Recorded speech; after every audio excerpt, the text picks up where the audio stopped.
अस्सलाम वालेकुम dear students, welcome to Merit boarding and day school college online session. आज का हमारा जो टॉपिक है वो प्रोबेबिलिटी के ऊपर है। अ, वैसे बाय द वेज अगर एक्सरसाइज को देखा जाए जो इंक्लूडेड पोर्शन है उसमें सिर्फ और सिर्फ 3 क्वेश्चन ही इंक्लूडेड हैं, क्वेश्चन 1, 2 एंड 5। तो बहुत छोटी एक्सरसाइज और प्रोबेबिलिटी जो है ये बिल्कुल स्टार्ट है, तो ये हमारे पास एज कंपेरेटिव इजी पोर्शन है। कॉम्बिनेशन को अगर देखा जाए या परमुटेशन को देखा जाए तो हम जो है थोड़ा सा आर्टिकल ही पढ़ लेते हैं, क्योंकि 3 क्वेश्चन को की वीडियो बनाना तो वो जो है वो नामुनासिब सी बात होगी। तो हम एमसीक्यूज़ के हवाले से थोड़ा सा आर्टिकल ही देख लेते हैं। और दूसरी ये कि प्रोबेबिलिटी जो है वो आप फर्स्ट टाइम चूँकि पढ़ रहे हैं तो आपको कुछ ना कुछ आइडिया भी हो जाए प्रोबेबिलिटी होती क्या है। बेसिकली बेटा जो प्रोबेबिलिटी होती है ये आपके पास नंबर ऑफ पॉसिबल चॉइसेस को जो है हम उसको प्रोबेबिलिटी कहते हैं, या आप चांसेस को कह सकते हैं। कि सपोज अगर कोई आप कोई जो इवेंट है उसके बारे में सोचते हैं या वो आपका गोल है, तो कितने परसेंट जो है उसके चांसेस हैं सक्सेसफुल होने के या फेलियर होने के। और ये याद रखिएगा कि प्रोबेबिलिटी की हमेशा दो पॉसिबिलिटीज़ होती हैं, या तो फेलियर और या फिर सक्सेसफुल। तो इस इन दो के अलावा कोई और उनकी पॉसिबिलिटीज़ नहीं होती हैं। अगर मैं कॉइन टॉस करता हूँ तो कॉइन का एक टॉप पे होता है हेड, दूसरी जो साइड होती है उसके उसको हम टेल कहते हैं। तो जब भी आप कॉइन टॉस करते हैं तो या तो हेड आएगा या टेल आएगा। अब अगर सपोज मैं कॉइन टॉस करता हूँ, दूसरा बंदा जो है वो कहता है कि मेरा हेड है, तो उसके लिए हेड जो है वो उसकी क्या होगी, सक्सेस होगा। अब अगर हेड आता है या टेल आता है तो उसके सक्सेस के कितने चांसेस हैं। तो हमने सिर्फ वो चांसेस को डिस्कस करना है, वो चांसेस जो होती है वो प्रोबेबिलिटी होती है। लेकिन रियल लाइफ में ऐसा है कि चांसेस अगर किसी चीज़ के 90% चांसेस हैं और 10% फेलियर के चांसेस हैं, 90% सक्सेस के चांसेस हैं। रियलिटी में ऐसा होता है कि ज़्यादातर तो ऐसा पॉसिबल होता है कि वो 90% वाला ही जो आउटकम है वो ही आ जाए। लेकिन कभी कभी कुछ केसेस ऐसे होते हैं जिसमें वो 10% आ जाए। मतलब अगर बारिश का कोई इम्कान हो, अचानक बारिश हो जाती है। महकमा मौसमियात जो बता देते हैं कि कल 90% बारिश के चांसेस हैं, लेकिन उसके बावजूद भी बारिश नहीं होती सपोज कभी कभी। या वो कहते हैं कि फ़लाँ दिन फ़लाँ चीज़ होगी और वो उसके 80 या 90% चांसेस हैं, तो मोस्टली वो हो जाती है उस तरह। और 20% अगर चांसेस नहीं है तो कभी कभी वो भी पॉसिबल हो जाती हैं। सो ये प्रोबेबिलिटी में चांसेस की बात करते हैं। इट इट डजंट मीन कि वो जो है वो मस्ट उसी तरह ही होगा। बाकी तो सब कुछ तो अल्लाह के हाथ में होता है, लेकिन हम सिर्फ चांसेस की बात करते हैं।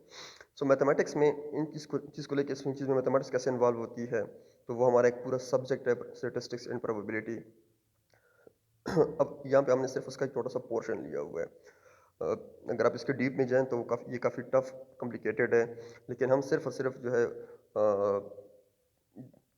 बेसिक डिफिनीशंस उनकी जो है वो हम पढ़ रहे हैं। तो आपके पास जो प्रोबेबिलिटी होती है वो बेसिकली क्या होती है, जो आपके चांस या जो भी चीज़ें हैं चांसेस। या जैसे आप डॉक्टर के पास जाते हैं तो डॉक्टर आपको बता देता है कि फ़लाँ मरीज़ के इतनी परसेंट चांसेस हैं ऑपरेशन सक्सेसफुल होने के या फेलियर होने के। तो अगर वो कहता है कि 95% चांसेस हैं सक्सेसफुल ऑपरेशन के, तो कभी कभी ऐसा भी हो जाता है कि वो 5% वाला जो पोर्शन है फेलियर वो क्लिक कर जाता है। और मोस्ट ऑफ द केसेस जो हैं उसके वो 95% ही वाला ही सही आता है। अगर उसने लाइफ में 10 ऑपरेशन किए हैं, तो और 10 ऑपरेशन में वो 10 के 10 पेशेंट्स को कहता है कि अब 95% चांसेस हैं सक्सेसफुल होने के, तो शायद 8-9 जो हैं वो सक्सेसफुल में आ जाएं, और एक आध जो है वो उसकी 5% में फॉल कर जाए। तो ऐसी पॉसिबिलिटीज़ हो सकती हैं। इसमें हमारे पास एक्सपेरिमेंट होते हैं। एक्सपेरिमेंट जैसे मैंने ऑपरेशन की बात की है, या हम कॉइन टॉस करते हैं, या अगर आप कभी लड्डू वगैरह खेलते हैं तो उसको हम डाइस, उसके जो वो चक्का जो होता है उसे हम डाइस कहते हैं। तो डाइस जब आप फेंकते हैं तो उसमें 6 आउटकम्स होती हैं। 1 भी आ सकता है, 2 भी आ सकता है, 3 भी आ सकता है, 4 भी आ सकता है, 5 भी आ सकता है, 6 भी आ सकता है। तो उसमें आपके पास क्या, एक दफ़ा जब आप उसको डाइस को थ्रो करते हैं तो आपके पास क्या चांस पॉसिबिलिटीज़ हो सकती हैं। तो फिर वो हम डिसाइड करते हैं, डिफरेंट सिनेरियो क्रिएट करते हैं। अगर ऐसा हो, डिफरेंट कंडीशंस को इम्पोज करते हैं तो उसके पास क्या क्या चांसेस हैं या क्या क्या चांसेस पॉसिबिलिटीज़ हैं। तो इन सब को जो है ना हम एक्सपेरिमेंट कहते हैं। तो एक रैंडम एक्सपेरिमेंट होता है जिसका जो हमारे पास पॉसिबल आउटकम होता है वो हमारे पास नॉन हो, तो उसको हम रैंडम एक्सपेरिमेंट कहते हैं। An experiment for which the outcome can not be predicted expected except that is known as. अच्छा, ऐसा एक्सपेरिमेंट जिसमें जो आउटकम है वो आपके उसको आप बारे में आपको कोई इन्फॉर्मेशन ना हो। सपोज अगर आप टॉस कॉइन करते हैं, आपके पास ये इन्फॉर्मेशन नहीं है कि हेड भी आ सकता है, टेल भी आ सकता है, दोनों की इक्वल इक्वल जो है ना वो चांसेस हैं। तो कुछ भी आप कह नहीं सकते कि जी ऐसा होगा। हाँ, इसी तरह लड्डू वाला ले लें। अब अगर मैं सपोज़ कोई बंदा चाय बनाता है घर में, तो वो चीनी की मिकदार ज़्यादा कर देता है, तो वहाँ पे ये पॉसिबिलिटीज़ नहीं होगी कि चीनी ज़्यादा कर दी है तो मीठा होगा या नहीं होगा, तो वो मस्ट मीठा होगा। कुछ चीज़ें ऐसी होती हैं जो नोन होती हैं कि वो ये चीज़ हम बढ़ा देते हैं तो ऐसा ही होगा। तो अगर मैं सपोज़ उसमें जो हमारी पत्ती होती है अगर वो हम ज़्यादा कर देते हैं तो हम कहते हैं कि चाय तेज़ होगी। अब ऐसा नहीं होगा कि आप बहुत ज़्यादा पत्ती डाल दें तो चाय जो है वो तेज़ नहीं होगी। तो कुछ चीज़ें नोन होती हैं और कुछ चीज़ें जो हैं वो हमें रिज़ल्ट का पता नहीं होता कि उसका क्या रिज़ल्ट आएगा। लाइक अब फर्स्ट टाइम कोई एक्सपेरिमेंट कर रहे होते हैं, तो मे बी वो सक्सेसफुल हो जाए, मे बी वो फेलियर हो जाए। तो ऐसी चीज़ को हम कहते हैं रैंडम एक्सपेरिमेंट। उसके बाद सैंपल स्पेस और इवेंट हमारे पास होता है। सैंपल स्पेस जो होता है हमारे पास, वो आपके जितनी भी पॉसिबल आउटकम्स हैं उन सबको आप एक सेट में बंद कर दें, उसको हम सैंपल स्पेस कहते हैं। लाइक अगर मैं बार बार हम टॉस की बात करते हैं, अगर मैं टॉस कॉइन करता हूँ तो दो पॉसिबल आउटकम्स हैं, या तो हेड आएगा या टेल आएगा। अब दोनों को एक सेट में बंद कर दें, वो आपका सैंपल स्पेस है। तो उसमें से आपका जो जिसको आपने कॉल किया हुआ है कि मेरा हेड आना चाहिए, वो फिर आपका सक्सेस वाला चला जाता है, और जिसको आपने कॉल नहीं किया होता वो आपका टेल में चला जाता है। लाइक अब अगेन मैं डाइस की एग्जांपल दे देता हूँ। आपका इंटरेस्ट है कि मेरा 6 आ जाए, डाइस थ्रो करूँ उसका 6 आ जाए, लेकिन पॉसिबिलिटीज़ 1 की भी है, 2 की भी है, 3 की भी है, 4 की भी है, 5 की भी है, 6 की भी है। सो आपका जो सैंपल स्पेस होगा उसमें से सिक्स के 6 नंबर्स होंगे, 1 से लेकर 6 तक। लेकिन अगर आपका इंटरेस्ट 6 में है तो आपकी जो सक्सेस होगी वो 6 पे होगी, बाकी सारे 1 से 5 तक आपकी फेलियर कंसिडर किए जाएंगे। या अगर मैं कहूँ कि आपका जो इंटरेस्ट है वो इवन नंबर है, 2 4 6, तो आपके चांसेस ज़्यादा हो जाते हैं। बिकॉज अगर आप सिर्फ 6 को कॉल करते हैं तो आपके पास 1 आउट ऑफ 6 चांसेस होती हैं, लेकिन अगर आप इवन नंबर को कॉल करते हैं कि 2 आ जाए, 4 आ जाए, 6 आ जाए, तो आपके पास 3 आउट ऑफ 6 पॉसिबिलिटीज़ होती हैं। तो उसमें आपके चांसेस ज़्यादा हो जाते हैं। बाकी वो आता है नहीं आता वो अलग बात है, लेकिन आपके चांसेस ज़्यादा हो जाते हैं। इसी तरह अगर मैं 2 कॉइन टॉस करता हूँ तो हमारे पास 2 हेड भी आ सकते हैं, दोनों टाइम हेड भी आ सकते हैं। फर्स्ट टाइम हेड, दूसरी दफ़ा टेल, पहली दफ़ा टेल, दूसरी दफ़ा हेड, दोनों दफ़ा हेड, 4 पॉसिबिलिटीज़ हो सकती हैं हमारे पास। तो इन पॉसिबिलिटीज़ को हम लाइक कैसे शो करते हैं, जनरल फार्मूला अगर मैं लिखना चाहूँ स्पेशली हेड के केस में, तो उसको मैं लिख सकता हूँ 2 पावर n, 2 पावर n। इसमें 2 जो है आपके क्या रिप्रेजेंट कर रहा है, ये अगर मैं एक एक्सपेरिमेंट करता हूँ उसके पॉसिबल आउटकम्स हैं, that is head and tail. अगर मैं ये फर्स्ट टाइम एक टाइम टॉस को कॉइन करना चाहता हूँ तो मैं n को 1 पुट करूँगा, 2 पावर 1, तो आपके पास 2 चांसेस होंगी। अगर मैं 2 टाइम कॉइन टॉस करना चाहता हूँ तो 2 पावर 2, 4 पॉसिबल आउटकम्स होंगी। अगर मैं 3 टाइम करना चाहता हूँ तो 2 पावर 3, 8 होगी। इस तरह अगर आप डाइस के केस में लेते हैं, आपके पास जब डाइस एक दफ़ा थ्रो करते हैं तो आपके पास 6 पॉसिबल आउटकम्स होती हैं, तो इसका फार्मूला होगा 6 पावर n। अगर आप एक टाइम डाइस थ्रो करना चाहते हैं तो 6 पावर 1 6 चांसेस, 2 टाइम करना चाहते हैं तो 6 पावर 2 36, इस तरह 6 पावर 3 2 36 समथिंग वो बनेगा। ये हमारे पास प्रोसीजर है टोटल नंबर स्पेस बनाने का। लाइक ये जो है हमारे पास, अगर आप 2 टाइम्स डाइस कॉइन करना चाहते हैं तो ये आपके पास पॉसिबल आउटकम्स होंगी। इसमें जो फर्स्ट ऑर्डर पेयर में जो सपोज ये 1, मैं इसको x जनरल लिख लेता हूँ, x कमा y। ये x जो है आपके पास ये फर्स्ट टाइम जब आप टॉस करेंगे, कॉइन डाइस थ्रो करेंगे, उसके पॉसिबल आउटकम्स हैं। ये फॉर फर्स्ट, और ये जो सेकंड वन है ये फॉर सेकंड। तो इसका सिंपल स्पेस कैसे बन सकता है कि आपके पास फर्स्ट टाइम अगर 1 आ जाए तो सेकंड टाइम भी 1 आ सकता है, फर्स्ट टाइम 1 हो सेकंड टाइम 2 आ सकता है, first time 1 second time 3, first time 1 second time 4, first time 1 second time 5, first time 1 second time 6। तो ये सारी पॉसिबल आउटकम्स इसमें हो सकती हैं। फिर फर्स्ट टाइम 2 तो फिर बाकी 6 की चीज़ चेक करना, फर्स्ट टाइम 3 बाकी 6 की चीज़ चेक करना, एंड सो ऑन। आपके पास 36 जो हैं वो यहाँ से कंप्लीट हो जाती हैं। उसके बाद जो हमारे पास प्रॉपर्टीज़ होती हैं, कुछ इवेंट्स जो हैं वो इसी पे रिलेट करते हैं, कुछ रिलेट नहीं करते हैं, तो उनको हमने पार्टीशनिंग की है। कुछ को हम कहते हैं कि म्यूचुअली एक्सक्लूसिव इवेंट्स, और कुछ होते हैं इक्वली लाइकली इवेंट्स। तो म्यूचुअली एक्सक्लूसिव ऐसे होते हैं, अगर आप 2 इवेंट्स ले लें और उन दोनों इवेंट में दोनों इवेंट में कुछ जो है वो कॉमन ना हो, उनका इंटरसेक्शन एम्प्टी हो, तो ऐसे इवेंट्स को हम कहते हैं कि ये म्यूचुअली एक्सक्लूसिव इवेंट्स हैं। लाइक आपके पास सैम्पल स्पेस है 1 से लेकर 6 तक, कोई डाइस आपने थ्रो की है। आपका एक इवेंट है कि मेरे पास इवन नंबर आ जाए, आपका दूसरा इवेंट है कि आपके पास ऑड नंबर आ जाए। तो इन दोनों इवेंट में कुछ भी कॉमन नहीं है, सो इनकी जो प्रोबेबिलिटी होगी वो क्या होगी, म्यूचुअली एक्सक्लूसिव प्रोबेबिलिटी होगी। इसी तरह अगर कुछ ऐसा हो जिसमें एक इवेंट की कुछ चीज़ें दूसरे में कॉमन हो जाएं, तो सॉरी इक्वली लाइकली में ऐसा होगा, जो जिसमें कॉमन हो तो उसको म्यूचुअली एग्जॉस्टिव कहते हैं, वो आपके कोर्स में नहीं है। तो एक म्यूचुअली इक्वली लाइकली का मतलब ये होता है कि इसमें इंडिविजुअली इवेंट में जो जो भी एलिमेंट मौजूद हैं उन सब की प्रोबेबिलिटी सेम हो। लाइक अगर मैं सैम्पल स्पेस 1 से 6 तक ले लेता हूँ, मैं डाइस थ्रो करता हूँ, तो 1 की प्रोबेबिलिटी क्या होगी, सिंगल 1 की 1/6, 2 की क्या होगी 1/6, 3 की क्या होगी 1/6, 4 की क्या होगी 1/6, 5 की क्या होगी 1/6। तो जितने भी इस सैम्पल स्पेस में एलिमेंट्स हैं, सब की प्रोबेबिलिटी इंडिविजुअली वो सेम सेम ही है। लाइक अगर मैं टॉस कॉइन करता हूँ तो मेरे पास दो पॉसिबिलिटीज हो सकती हैं, हेड और टेल। तो ये उस केस में मेरा सैम्पल स्पेस होगा। तो हेड के चांसेस कितने होंगे, 1/2। नीचे 2 में इसलिए लिख रहा हूँ क्योंकि टोटल 2 पॉसिबिलिटीज हैं। तो 1/2 हेड, 1/2 टेल के भी 1/2, दोनों के 50-50% चांसेस हैं। तो जिस इक्वली लाइकली वो इवेंट्स होंगे जिसमें आपके पास जितनी भी पॉसिबल आउटकम्स हैं उनकी प्रोबेबिलिटी जो है वो सेम हो। एंड देन प्रोबेबिलिटी को हम लिखते हैं कैसे, कि probability of any event A, suppose probability of any event A is equals to number of element in event A divided by number of element and sample space। ये probability का formula है। Okay, like अगर मैं इस example को देखूँ, ये example अब इंक्लूडेड नहीं है लेकिन सिर्फ आपको समझाने के लिए मैं समझा रहा हूँ। लाइक ये एक एग्जांपल चेक कर लें। In 3 children family there is a probability of having 3 boys, at most 1 boy, और दूसरा जो है वो एटलीस्ट 1 बॉय, और दूसरा एग्जैक्टली 1 बॉय। तो प्रोबेबिलिटी में जो है ये जो दो वर्ड्स हैं इनको बड़ा ख्याल किया जाता है, एक एट मोस्ट और एक एट लीस्ट।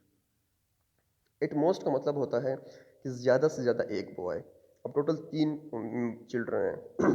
3 चिल्ड्रन में टोटल 3 चिल्ड्रन हैं, आपका इंटरेस्ट है कि एट मोस्ट एक उसमें लड़का हो। एक लड़का हो इट मीन्स मैक्सिमम एक हो। तो मैक्सिमम एक हो तो मिनिमम 0 भी हो सकते हैं, इसमें 0 और 1 दोनों आप ले सकते हैं, लेकिन 2 बॉयज़ पे नहीं जा सकते। अब जो एटलीस्ट का जो जिक्र होता है, एटलीस्ट एक बॉय हो। एटलीस्ट एक बॉय मीन्स कम से कम एक लड़का हो, तो 2 भी हो सकते हैं, 3 भी हो सकते हैं। तो आपको सारे कंसिडर करने होते हैं।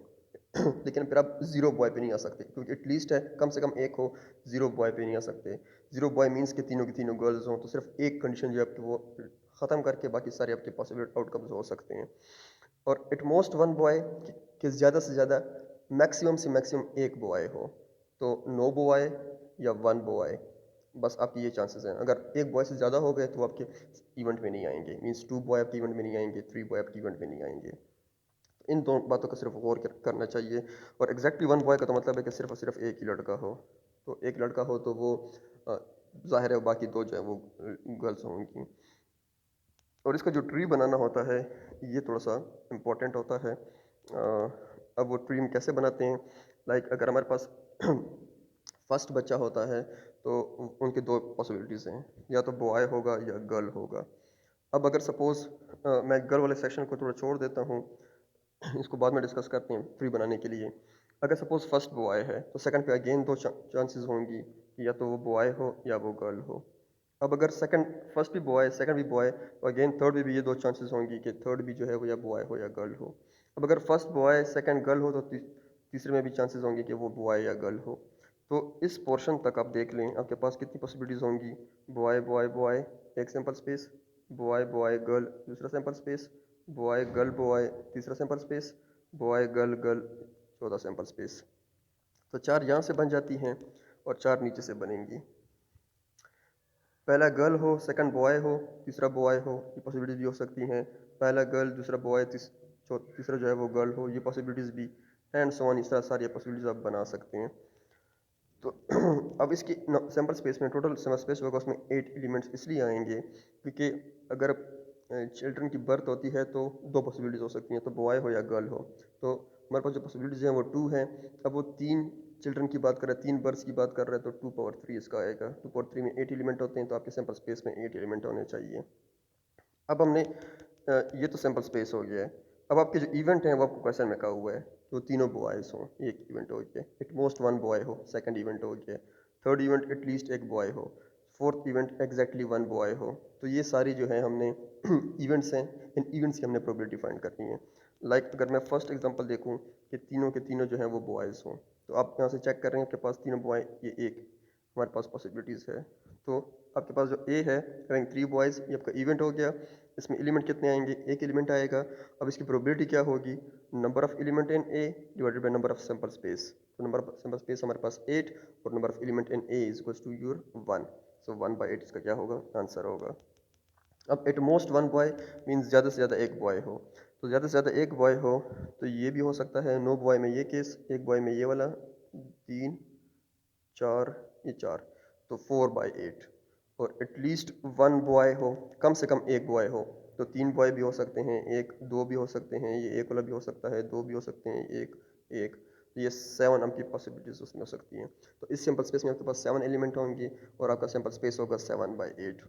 और जो नेक्स्ट वन है fourth one, exactly one boy, तो एग्जैक्टली वन बॉय में आपके पास सिंपल ये 1 और ये 2 ये 3, तो 3/8 इसका आपके पास आंसर आएगा। तो ये छोटा सा कॉन्सेप्ट है डेरिवेटिव इसके लिहाज से। अब हमने क्या करना है, 3 क्वेश्चंस हैं उनको हम डिस्कस करते हैं 1 to 5। पहला क्वेश्चन है, अगर हमारे पास सैम्पल स्पेस हो 1 2 3 4 5 6, the sample space for rolling dice, what is the probability of rolling a 5, तो क्या प्रोबेबिलिटी है कि 5 आ जाए। तो जो ये सबसे जो पूछा गया है रोलिंग अ 5, ये आपका इवेंट हो गया है और ये आपका सैम्पल स्पेस है। तो सैम्पल स्पेस में जो एलिमेंट्स हैं वो number of element in S is 6, और ये जो आपके पास इवेंट होगा रोलिंग ऑफ 5, इसमें एक एलिमेंट है, so number of A divided by number in S, so 1/6 की प्रोबेबिलिटी होगी। Rolling a number less than 1, तो लेस देन 1 जो है आपके सिंपल स्पेस में जो है वो कुछ भी नहीं है। लेस देन 1 जीरो, मतलब लेस देन 1 का मतलब होता है जीरो, जीरो तो आपके सिंपल स्पेस में है ही नहीं। सो आपके नंबर ऑफ बी जो होगा, बी सेट वो एम्प्टी सेट होगा, उसमें जीरो एलिमेंट होते हैं, तो 0/6 which will lead to zero. Third one है rolling a number greater than zero, तो ग्रेटर देन जीरो में सारे आते हैं, 1 2 3 4 5 6 कुछ भी आ सकता है। तो आपकी सिंपल स्पेस की जो प्रोबेबिलिटी होगी वो 1 हो जाएगी। Rolling a number multiple of 3, तो मल्टीपल ऑफ 3 आप देख लें इसमें से कौन कौन से हैं, एक 3 मल्टीपल है, दूसरा 6 मल्टीपल है। तो आपके इस डी से इवेंट में दो एलिमेंट होंगे 3 and 6, so probability of D will be 2/6 which leads to 1/3। अब नेक्स्ट वन है rolling a number greater than और इक्वल टू 4, ग्रेटर और इक्वल टू 4 हो, तो 4 5 6 ये तीनों इसमें आ सकते हैं। सो आपकी प्रोबेबिलिटी होगी 3/6, सिंप्लीफाई करने के बाद 1/2। सेकंड क्वेश्चन भी है हमारे पास। सेकंड क्वेश्चन में आपको कहता है कि अ बैग कंटेन 4 वाइट, तो वाइट बॉल की तादाद जो है वो 4, 5 रेड, रेड बॉल 5 है, 6 ग्रीन, 6 हमारे पास ग्रीन है। तो टोटल हमारे पास बॉल्स कितनी हो गई हैं, 15।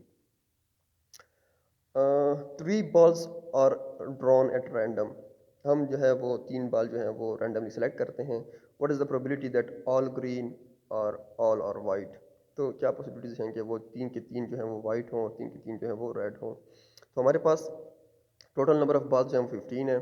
पहले आप ड्रा करते हैं कि 3 बॉल ड्रा करते हैं, तो आपका आर जो है वो 3 है।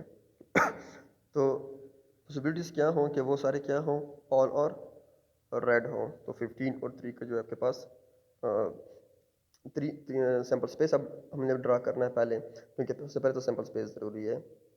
तो अगर मैं 3 बॉल ड्रा करता हूँ 15 में से, तो उसकी पॉसिबिलिटीज़ कितनी आएंगी, हम कितने बॉल चॉइसेस पिक कर सकते हैं, टोटल चॉइसेस वो 455 चॉइसेस हैं। तो ये जो आपके पास 455 है, ये आपका सैम्पल स्पेस है। तो आप इन 445 चांसेस में चेक करेंगे कि उसमें से ऑल ग्रीन, तीनों ग्रीन कब आ सकते हैं और तीनों वाइट कब आ सकते हैं, कितनी पॉसिबल चांसेस हैं हमारे पास। सो हमारे पास अगर मैं ग्रीन बॉल को देखूं तो हमारे पास ग्रीन बॉल हैं 6, तो 6 में से चांसेस हैं 3 के उसमें से 3 रेड आ जाएं, तो 6 कॉम्बिनेशन ऑफ 3। तो यहाँ से आपके पास आ जाएगी इस इवेंट ए का टोटल पॉसिबिलिटीज आ जाएंगी। दिस इज 20, तो 20 बाय सैम्पल स्पेस 20 बाय 455, ये आपके पास क्या होगा, प्रोबेबिलिटी होगी। इसको सिंप्लीफाई करेंगे तो 4 बाय 91 जो है उसके पास आपके पास चांसेस हैं। ऑल और वाइट, तो वाइट हमारे पास टोटल 4 होती हैं, तो इस 4 में अगर आप 3 सेलेक्ट करते हैं और वो तीनों वाइट हों तो 4 कम्बिनेशन विद 3, तो यहाँ से आपके पास इस इवेंट के नंबर ऑफ वो आ जाएंगे। तो 4 कम्बिनेशन 3 हमारे पास 4 आता है, और 4 divide by total sample space 4 by 55, ये हमारे पास इसका क्या होगा, आंसर होगा। इसी तरह नेक्स्ट क्वेश्चन जो है वो क्वेश्चन नंबर 5 है। A committee of 5% be selected at random from 6 man and 4 women. अब कमेटी में टोटल जो नंबर्स हैं वो 6 मैन और 4 वुमेन है, तो टोटल नंबर जो है हमारे पास 10 है। सेलेक्ट हमने 5 करने हैं, तो आर हमारे पास 5 हो गया है। Find the probability that the committee will consist of 3 man and 2 women, 2 man and 3 women. तो सबसे पहले हमारा काम है सैम्पल स्पेस। सैम्पल स्पेस जो होगा वो टोटल में से सिलेक्शन, टोटल सेलेक्टेड, तो टोटल हमारे पास मेल वुमेल जो है वो 10 है, और सिलेक्शन हमने 5 की करनी है। तो ये जो कम्बिनेशन आएगा ये आपके पास सैम्पल स्पेस आएगा। 10 और 5 का जो कम्बिनेशन है वो आता है हमारे पास, सपोज 252 आता है। तो ये हमारे पास है जो total number of sample space है, उसमें कितने पॉसिबल आउटकम्स हैं। अब उसमें से कितने मेंस होंगे कितने वुमेन्स होंगे, अब हम मैन में कम्बिनेशन फाइंड करेंगे और वुमेन की वुमेन में फाइंड करेंगे। मींस वुमेन की जो तादाद है वो 4 है और मैन की जो है वो 6 है। तो अगर हमारा इंटरेस्ट है 3 मैन एंड 2 वुमेन में, फर्स्ट पार्ट में अगर देखें ये मेरा इवेंट ए है, तो 3 मैन जो है वो इसकी मैन की मैन में कम्बिनेशन चेक करेंगे।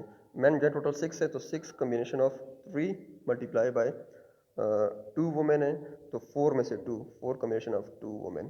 तो ये आपके पास इस इवेंट की नंबर आ जाएंगे, इस इवेंट में कितने नंबर हैं ये हम फाइंड कर लेते हैं। तो कम्बिनेशन तो आपको आती ही होगी, तो यहाँ से आ गया 120। अब ये 120 जो है ये number of elements in event A हैं, और ये जो 252 है ये आपके पास number of element in sample space हैं। तो आपके पास जब नंबर आ जाते हैं तो प्रोबेबिलिटी कैसे फाइंड करते हैं, number of an event divide by number of sample space, तो 120 by 252 which leads to 10 by 21। Same इसी तरह जब हम फाइंड करेंगे प्रोबेबिलिटी 2 मैन एंड 3 वुमेन की, तो 2 मैन है आउट ऑफ कितने 6, तो 6 कम्बिनेशन 2 मल्टीप्लाई बाय 3 वुमेन है आउट ऑफ 4, 4 कम्बिनेशन 3। तो ये आपके पास बी इवेंट होगा, और ये आपके पास बी इवेंट की क्या होगी, इसको जब फाइंड करेंगे तो ये number of element an event B होंगे। इसको हमने फाइंड किया है, सपोज इसको हमने फाइंड करके वो हमारे पास आया है 60। तो 60 is your number of element in event B, और 252 is your number of element in sample space. इसको फाइंड करके हमारे पास आ जाएगा 5 बाई 21। तो ये 3 आसान आसान से क्वेश्चंस हैं प्रोबेबिलिटी के इस पूरे एक्सरसाइज में। तो ये आपने जो है वो प्रैक्टिस करनी है, इतना टाइम तो नहीं लगेगा इसमें। फिर भी अगर समझ नहीं आती है तो पूछ सकते हैं। जो प्रोबेबिलिटी आपकी होती है, बेसिकली प्रोबेबिलिटी चांसेस जो होते हैं वो हमारे पास मस्ट 0 और 1 के बीच में होते हैं, इन दोनों के बीच में लाई करते हैं। अगर किसी चीज़ की प्रोबेबिलिटी बिल्कुल 0 है तो वो 0 आ जाएगी, अगर प्रोबेबिलिटी उसकी फुल है 100% है तो 1 में आएगा। अब अगर सपोज मैं कहता हूँ कि 0 किसी भी इवेंट की प्रोबेबिलिटी जो है वो 0.25 है, तो 0.25 का मतलब है सॉरी वो 1/4 प्रोबेबिलिटी आ गई है। तो 1/4 का मतलब होता है कि उसकी जो प्रोबेबिलिटी के चांसेस हैं वो 25% है। ओके, तो ये हमारे पास प्रोबेबिलिटी से थोड़ा सा रिलेटेड टॉपिक है। प्रैक्टिस कर लीजिएगा, अगर समझ नहीं आती मैं फर्दर फिर एक्सप्लेन कर दूंगा। थैंक यू एंड अल्लाह हाफिज़।